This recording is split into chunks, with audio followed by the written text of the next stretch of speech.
নমস্কার বন্ধুরা, আমি পলাশ আর তোমরা শুনছো সত্যি ভৌতিক কাহিনী। তো আগের দিনের গল্পে তোমরা শুনেছিলে সুব্রত, পাপন আর জিতেন হরিদাস কাকার কথা না শুনে ওরা শিমুলতলার মাঠে যায় এবং সেখানে পাপন আর জিতেনকে টেনে নিয়ে যায় প্রেতে, এবং কোনো মতে সুব্রত বেঁচে ফিরে আসে। তারপর গ্রামে আসে অমরেশ বাবু। তো চলুন দ্বিতীয় পর্ব শুরু করা যাক।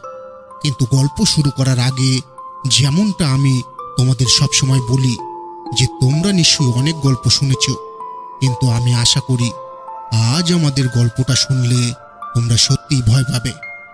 আমি শুধু তোমাদের অনুরোধ করছি যে যদি তোমরা এই গল্পটা পুরোপুরি শোনো তাহলে তোমরা সত্যিই অনেক উপভোগ করবে। আর যদি তোমরা আমাদের চ্যানেলে প্রথমবার এসে থাকো তাহলে এখনই চ্যানেলটি সাবস্ক্রাইব করে পাশে থাকা বেল আইকনটি প্রেস করে দাও। এটা করলে তোমাদের সাথে আমাদের ঘনিষ্ঠতা বৃদ্ধি পাবে এবং আসন্ন ভিডিওগুলো তোমাদের কাছে সহজেই পৌঁছে যাবে।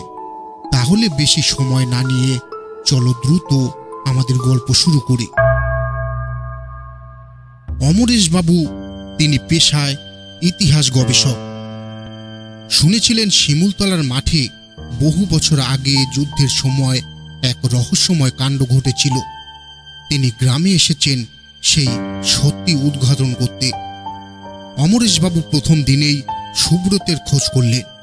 তিনি তাকে বললেন, তুমি যা দেখেছ তা কেবল ঘাস ভেঙে শেষ হয়নি, ওই মাঠের মাটি এখনো রক্ত ভিজে আছে। আমি চাই তুমি আমাকে সব দেখাও। সুব্রত ভয় পেয়ে মাথা নাড়ল। না না না, আমি আর ওদিকে যাব না। ওই মাঠ আমাকে আজও তাড়া করে বেড়ায়। কিন্তু অমরেশ বাবু হেসে বললেন, যদি সত্যি মুক্তি দিতে চাও তোমার বন্ধুদের আত্মাকে, তবে আমাকে সাহায্য করতেই হবে। এই কথাগুলো সুব্রতের বুক কাঁপিয়ে দিল। সে বুঝল